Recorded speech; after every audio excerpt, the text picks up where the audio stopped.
Hey, good morning. It's been a minute. I thought we would do a quick recap on kind of where things are at with all the changes going on with the name, image, likeness, and the transfer portal. Seems to change about every week, every month between the NCAA, the feds, the states, the schools. It is changing rapidly, and I've got a new CLE out this fall for sports law attorneys. But I thought today we would do just kind of a shorter kind of recap, more directed for student athletes and the families, just to kind of let athletes and the families know, how the hell did we get here? What's kind of the history behind where we're at, and what to kind of expect going forward. So I'll do my best with that. But again, this is a rapidly changing industry, and it's brand new. So we should we should expect a lot more changes coming up. But hopefully this helps out a little bit of history, a little bit of where we're at, and a little bit of what to expect down the road. So history repeats. 1904. Yes, famous footballer James Hogan played at Yale, and he had himself a sweet endorsement deal with JT Wilcox cigarettes. He'd spark a smoke at halftime and get a nickel for every pack that got sold. Who knows? But he was playing football at Yale, had himself an endorsement deal.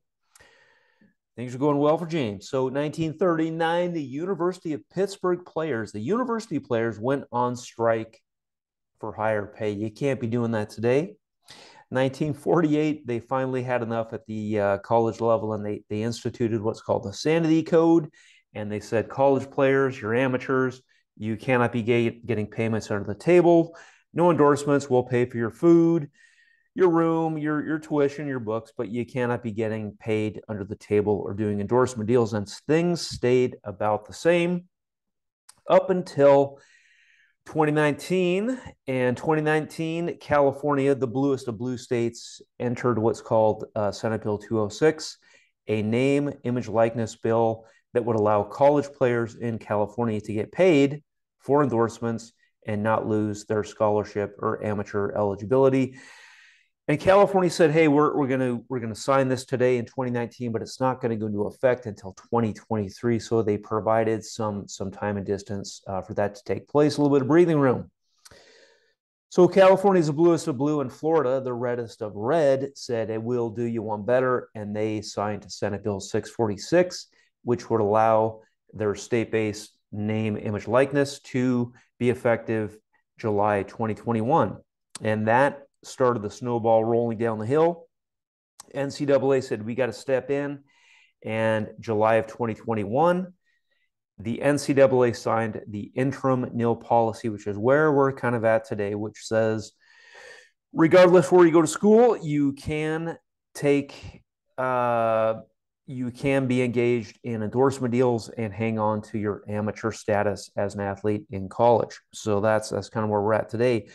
Now, they have put out some additional guidance over the past year, specifically guidance in May of 2022, guidance in July of 2022, to kind of diving into this new sort of murky world of collectives. You got these boosters who support the athletic program, and then you've got these collectives, which are a collection of boosters and financial supporters. They pool the money, and they go out and fund or find endorsement deals for college athletes, which is kind of where we're at today.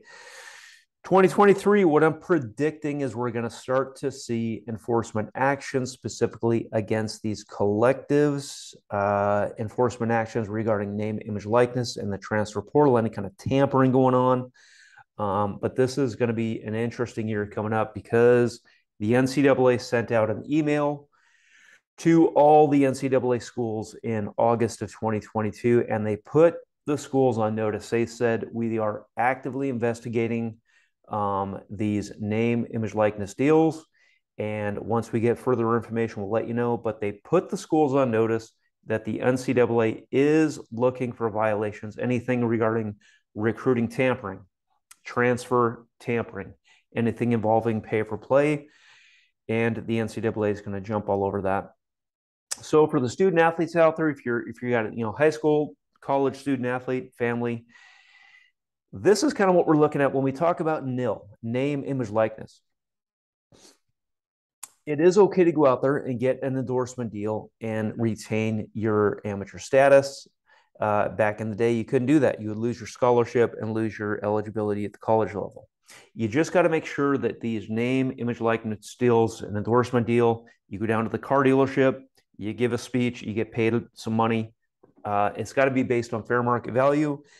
How you determine that, who the hell knows? I mean, some kid might get paid $2,000 for a speech, and she is overpaid.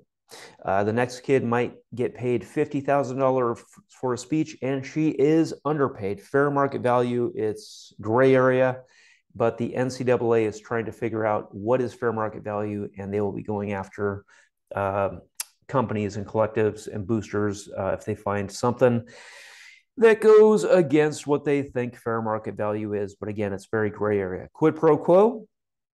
If you are a student athlete, you got to make sure you're doing something for the cash. Car dealership says we'll pay you $2,000 to give a speech, sign some autographs. You got to go down, give the speech, sign a few autographs. You can't just sleep in, collect that $2K and go on with your way. There's got to be a quid pro quo between the cash and the services. Now, don't get that twisted up with enrollment. There cannot be a quid pro quo between a booster or a collective saying, show up at USC, go to school here, and we will give you the sweetest endorsement deal you've ever heard. So quid pro quo, yes, between the cash and the services, got to have that. Quid pro quo, no, between making the endorsement deal contingent on enrollment at a certain school. Also, you cannot have pay for play. You've got to be paid based on your celebrity and your goodwill. You cannot have a deal where the kid gets paid $100 for every home run that he hits. That would be pay for play. Become All-American, get a bonus. Score 10 touchdowns, get a bonus. You can't be doing that. It's got to be an endorsement deal based on the celebrity and status for the athlete, but it cannot be based on pay for play. And then reporting it, you got to make sure that the student athlete reports any endorsement deals according to school and or state rules and regulations. Every school is going to be different. Every state's going to be different. And some schools will have disclosure requirements. Some will not. Some schools will allow kids to use trademarks and colors. Some will not. Some will have conflicts of interest. Things to take a look at, such as a school has a deal with Pepsi Cola, and that means the kid can't have the deal with Pepsi. It's every school and every state is going to be a little bit different. So you got to pay attention to that. But these are kind of the main highlights. If you're a student athlete, if you're a family trying to figure this stuff out, you got to be ticking these off. Fair market value, quid pro quo between the cash and the services, got to have that done. There cannot be pay for play, and you got to report it according to school and or state requirements. And don't forget about taxes. You get paid as an independent contractor $100,000. You didn't just take home $100,000. You maybe took home $72,000. You got to be putting that cash away for tax time. So that's NIL. Let's talk about the transfer portal. And we've had some updates for the 2022-23 academic year. The deadline, they used to have a deadline, enter the portal by a certain date. That's been removed. We now have a 60-day window, regardless of sport that you play, that the kids can enter the transfer portal. So you get 60 days as a default. And if there's a head coaching change or your financial aid is reduced or removed, you get an additional 30 days. So the deadline is replaced. You've got a 60-day window as the default, plus an additional 30 days if the head coach bolts for leaves Notre Dame and goes down to LSU. You get an additional 30 days to make that decision to enter the portal. So there is a one-time exception to transfer schools, no questions asked. You go to school A as a freshman, you don't like it, you don't like the cafeteria food, so you want to transfer over to school B, you can do that, and you don't have to sit out a full academic year like you had to do in the past, and you can get your financial aid right away. You can practice and play with the team immediately. Now, that's a one-time exception. So what happens if you go to school A, you're not happy, and you transfer to school B, and you're not happy at school B, and you want to transfer to school C? You can't do that. You'd have to sit out a full year when you go to school C, unless there's a new waiver that applies. And this is kind of a result of the pandemic. They're looking out for student athletes a little bit more. You do get a one-time exception, but you can also make multiple transfers without penalty if it's based on the student athlete's mental health or their circumstances outside the student athlete's control. So that might be you start off at school A, you move over to school B, you use that one-time exception. Now you want to head back home and attend school C. Let's say you have a family member who is sick back home. That's why you need to make the transfer. So at that point, there might be a waiver that allows you multiple transfers without having to sit out. So one-time transfer, yeah, no problem. You cannot do multiple transfers without sitting out a year unless a waiver applies, which is going to be mental health or circumstances outside the control of the student athlete. And financial aid, if you do transfer to school B is on the hook for your athletic financial aid through graduation unless you transfer again or you decide to go pro early. So that's kind of what we have for 2022, 2023. I've got the new 60-day window, an additional 30-day window if the head coach bolts. We do have these new waivers, mental health circumstances, and the school that you transfer to is on the hook for financial aid through graduation. The NCAA did take a look at allowing multiple transfers without penalty. They declined to pass that because they want to take a look at what the graduation rates are with the one-time exception, and then they may revisit the multi-transfer down the road. Predictions going forward, I think we're going to see families who are working remote and they're in a state that does not allow high school athletes to take advantage of name, image, likeness. I think they might bolt and go to a state that does allow high school athletes to take advantage of endorsement deals, especially if the parents can work remote during the pandemic. That's kind of the thing now. Why not just move to a state that allows high school athletes to take advantage of name, image, likeness deals? Some states allow it, some don't. And the trend right now is for states to allow high school athletes to take advantage of endorsement deals. And then we are going to see the NCAA looking at enforcement. They want to stay relevant.